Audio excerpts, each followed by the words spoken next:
Now I know this sounds crazy, but if it hurts when you walk like this, then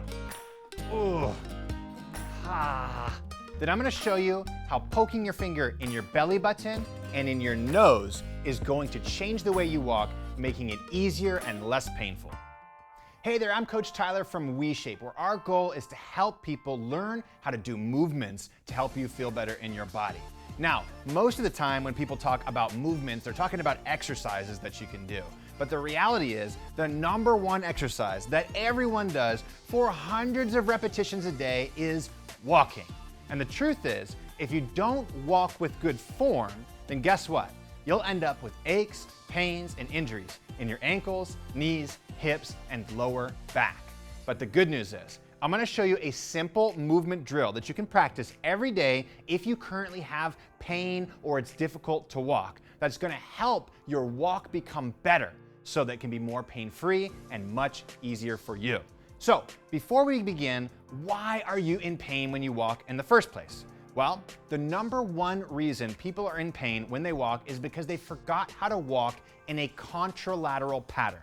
Now, what does that mean? That means this. When we walk the way we're supposed to walk in a contralateral pattern where our body is shifting its balance evenly over our foot as we alternate from side to side. The point being that our body is in an upright vertical fashion centered over each of our feet. What most people end up doing is as they get more tight in their hips, their knees, or their ankles, or they have any injuries in their lower back, their hips, knees, or their ankles, they start to walk in what's called an ipsilateral fashion, meaning I'm not bringing my shoulder forward of the opposite shoulder as the foot planted, I'm bringing my whole body from one side to the other. It looks like this. You bring your whole body to this side, and then your whole body to this side, and then your whole body to this side, and your whole body to this side. And what we're essentially doing is we're putting a ton of rotational pressure on the knees, the ankles, the hips, and the lower back, and lateral pressure on those joints. So how do we fix that? Well, that's what we're gonna show you how to do right now with this simple drill involving your belly button and your nose. Let's jump on over to that. Okay, to get started with this walking drill, what you're gonna wanna do every single day before you start walking is spend just a few steps practicing this. So it looks like this. You're gonna put your fingers in your belly button right here and on your nose right here. And what that's gonna do is give you the awareness of whether or not your spine is vertical over your foot as you're practicing this drill. It's really easy once you put your finger on your nose and your belly button to notice when your nose is no longer in alignment with your belly button, okay? So put your finger in your belly button and your nose as you practice this. I'm gonna move my hands to the side and draw a line down the middle to show you how this works, okay? So what you're gonna do is this. We're gonna find one footstep.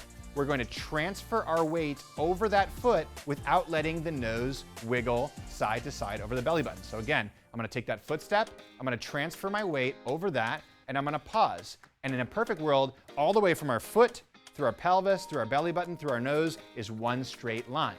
Now I go to take the next step, I'm gonna slowly plant that foot, I'm gonna transfer my weight, and notice this, I'm not transferring my weight while bending my body to the side because that means my nose is not over my belly button. Instead, I'm transferring my weight to that foot by kicking the hip out and finding that straight line again. Now slowly and controlled, go from foot to foot, finding that vertical balance from the foot through the pelvis, through the belly button, through the chest, through the nose, all through the top of the head. And you can just take about 10 of these steps before you go on any of your walks. You can do this first thing in the morning before you get out of bed, practicing slow and controlled, okay? Now, one more thing to focus on here is as you do this, you're gonna wanna have a tendency to rotate your knee inward like this. That's gonna be your way of trying to maintain this lateral walking that you've been doing for a long time. Instead, as you do this and you shift your weight to your foot, think about turning your knee outward just a little bit as you shift your center of gravity over your foot. That's gonna put the load on your hip and it's gonna activate the glutes and the hip external rotators, which are gonna protect that lower back. So as you do your steps, bringing that foot down, turning that knee outward slightly, finding your balance over the foot while keeping your pelvis nice and level, and just practicing those steps slow and controlled. Okay, so again, 10 steps right when we get out of the bed in the morning, making sure our nose and our belly button are straight up and down over our foot, making sure we turn our knee to the outside a little bit, and making sure our pelvis isn't wiggling from side to side. When you practice this every day, it's going to change the way your walk works naturally. And it's gonna make your knees, your ankles, your hips, and your lower back feel so much better. So make sure you come back and practice this, okay? Because it's gonna make your body feel amazing.